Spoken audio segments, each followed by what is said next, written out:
European Union, or EU, Europska unija je is a family of democratic European L'Unione Europea è una famiglia di paesi europei democratici che si sono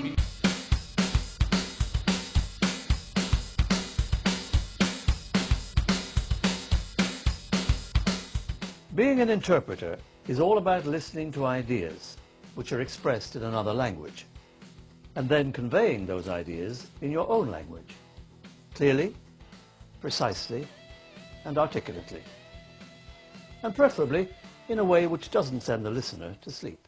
I didn't understand quite well everything, so then I turned on the headphone and I listened to the interpretation, and that helped me a lot. I needed translation for French, so I think they did a pretty good job. When I was at university as an undergraduate, I don't think I ever heard a thing about interpreting.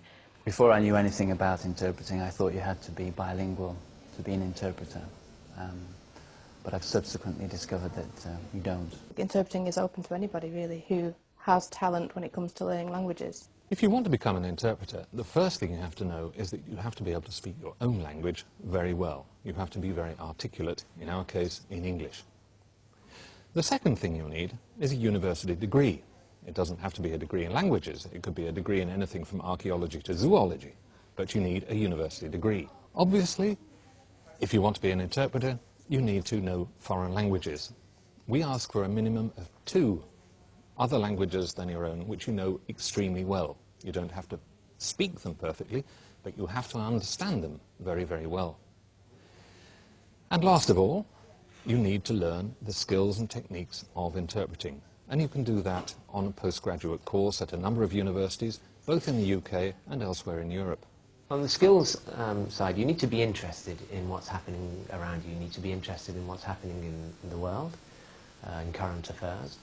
Obviously, you need to like languages because you are going to have to get your languages up to a good standard to feel comfortable working. I wouldn't worry too much about whether you think it's too stressful. I find it very stressful at the beginning, but you come through that. You always have to have a little bit of adrenaline to be able to work well. So stress is not a bad thing, but just so long as it's not excessive. Once you're qualified as an interpreter, then you can apply for an accreditation test with the EU institutions. That would qualify you to work for the European Parliament, or the European Commission, or the European Court of Justice in Luxembourg. If you want a career as a staff member, then you would have to sit a competition. So these are our interpreting consoles. Very easy to use. We have a pair of headphones each so that we can hear what's going on in the room, which is linked to the console. You have the very important red button which switches on your microphone, like so, and you can also see that the red light is on the microphone so you know that it's working. We also have a mute button. If, for example, while you're working and your microphone is on, you suddenly have to cough, you can hit the mute button and then your delegates won't hear you coughing in their ear. We are facing a severe shortage of English mother tongue interpreters. And when I say we, I don't mean just the European institutions. It's a problem which is arising worldwide. One of the reasons is the growing demand for interpreting. That comes together with the fact that a good number of our staff are reaching retirement age, both our permanent staff and our freelancers. There are 2 different ways of working for the EU institutions as an interpreter. You can work as a freelance interpreter or as a staff interpreter. As a freelance interpreter, you're self-employed. You can choose where you reside. You can decide to live close to the EU institutions or in your own country and commute. If you're a staff interpreter, you're attached to one of the institutions, but basically both staff interpreters and freelance interpreters do the same thing. They interpret at international conferences where multilingual communication takes place. I really do appreciate the working environment here. I think particularly having worked in other fields as well, I'm able to appreciate the fact that it is a very nice, friendly place to work. We have a SCIC football team which comes together once a year.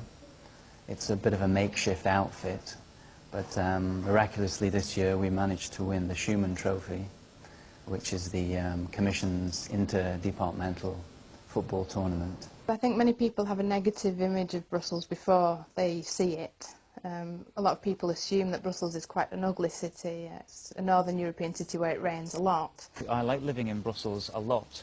I think it grows on you, and there's a very good standard of living here, and the job pays pretty well too, which helps. Travel is certainly an advantage of the job. You can travel a lot, yeah, and also to quite remote, far-flung places.